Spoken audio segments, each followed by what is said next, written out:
રેખા ગુપ્તાએ યમુના કિનારે યોગ વિથ યમુના થીમ હેઠળ યોગ દિવસની ઉજવણી કરી નદીની સફાઈ માટે પ્રતિબદ્ધતા વ્યક્ત કરી। મુખ્યમંત્રી રેખા ગુપ્તાએ યમુના કિનારે યોગ વિથ યમુના થીમ હેઠળ યોગ દિવસની ઉજવણી કરી નદીની સફાઈ માટે પ્રતિબદ્ધતા વ્યક્ત કરી। દિલ્હીના મુખ્યમંત્રી રેખા ગુપ્તાએ આંતરરાષ્ટ્રીય યોગ દિવસ નિમિત્તે યમુના નદીના કિનારે યોગ વિથ યમુના થીમ હેઠળ વિશાળ યોગ કાર્યક્રમનું નેતૃત્વ કર્યું। તેમણે રાજ્યના મંત્રીમંડળના સભ્યો, સાંસદો અને અધિકારીઓ સાથે સોનિયા વિહાર વોટર સ્પોર્ટ્સ ક્લબ ખાતે યોગાસન કર્યા। આ કાર્યક્રમમાં સ્થાનિક રહીશો, વિદ્યાર્થીઓ અને યોગ શિક્ષકો સહિત મોટી સંખ્યામાં લોકો જોડાયા હતા। મુખ્યમંત્રીએ જણાવ્યું કે યમુના નદી તેમની ફરજની સતત યાદ અપાવે છે અને દિલ્હી સરકાર નદીની સફાઈ માટે સતત પ્રયત્નશીલ છે। આ પ્રસંગે રેખા ગુપ્તાએ પૂર્વ મુખ્યમંત્રી અરવિંદ કેજરીવાલના શાસન દરમિયાન યમુના નદીની સફાઈમાં થયેલી નિષ્ફળતાઓ પર ટીકાઓ કરી। તેમણે જણાવ્યું કે છેલ્લા 4 મહિનામાં તેમની સરકાર દ્વારા યમુના નદીની સફાઈ માટે નવી ટેકનોલોજી અપનાવવામાં આવી છે અને લગભગ 1000 ટન વોટર હાયસિન્થ દૂર કરવામાં આવ્યું છે। મુખ્યમંત્રીએ જણાવ્યું કે વેરી સૂન યમુનામાં ક્રૂઝ પણ શરૂ કરવામાં આવશે, જ્યાં લોકો બોટ પર યોગ કરી શકશે। આ કાર્યક્રમ દરમિયાન વિદ્યાર્થીઓને નદીની વચ્ચે ફ્લોટિંગ પ્લેટફોર્મ પર યોગ અને ક્યાંકિંગ ક્નોઈંગનું પ્રદર્શન કર્યું, જે દ્રશ્ય ખૂબ જ આકર્ષક રહ્યું।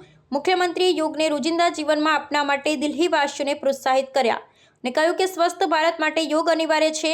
તેમણે વડાપ્રધાન નરેન્દ્ર મોદીના યોગ પ્રત્યેના યોગદાનની પણ પ્રશંસા કરી। આ વર્ષે yoga for one earth one health theme હેઠળ સમગ્ર દેશમાં 1 લાખથી વધુ સ્થળોએ યોગ કાર્યક્રમો યોજાયા। દિલ્હી સરકારના 11 સ્થળોએ અધિકૃત કાર્યક્રમો યોજાયા અને વડાપ્રધાન મોદીની વિશાખાપટ્ટનમથી સીધી સંબોધન પણ પ્રસારિત કરવામાં આવ્યું। યોગ દિવસની ઉજવણીમાં હજારો યોગ પ્રેમીઓએ ભાગ લીધો અને યોગના મહત્વને ઉજાગર કર્યું।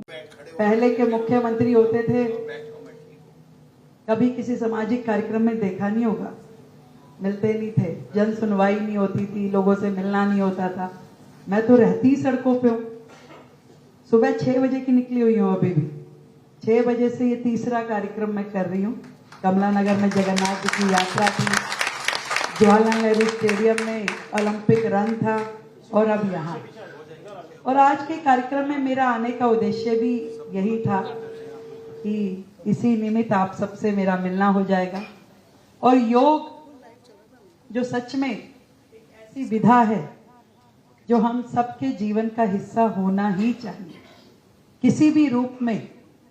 अब तो लोगों ने इसको कमर्शलाइज भी कर लिया है, परंतु ऐसे भी बहुत सारे योग गुरु हैं जो फ्री ऑफ कॉस्ट रोजाना सुबह 4 बजे उठ के 5 बजे पार्कों में पहुंच जाते हैं और लोगों को निशुल्क, जैसे हमारे ललित भाई भी ऐसे ही योग कराते हैं, तो निशुल्क लोगों को योगाचार्य सिखाते हैं।